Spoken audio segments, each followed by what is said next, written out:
Grabe guys, meron isang bansa na nagre-refill ng mga Coca-Cola soft drinks. Tingnan nyo guys kung paano ginagawa nila, kaya nakakadiri talaga. Kaya ingat-ingat din po sa mga pag-inom ng ganyan, pero hindi ko pa naman nararanasan dito sa Pilipinas. So panoorin natin yung video guys, tingnan nyo kung ano nang ginagawa nila. Hindi ko alam kung anong bansa ito pero panoorin natin, let's go!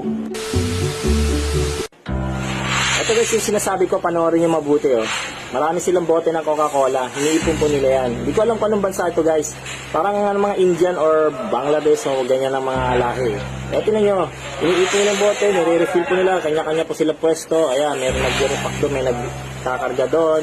Ayan nga guys, ang linis-linis walang duda-dudang na nirefill lang. Nakatakot no? Pero masarap pa rin ang Coca-Cola. Kaya guys, tuloy na tuloy po yung pagkakarga niya ng Coke. Hindi ko alam kung anong paano nila ginagawa yung ingredients ng Coca-Cola dyan sa loob Kaya guys,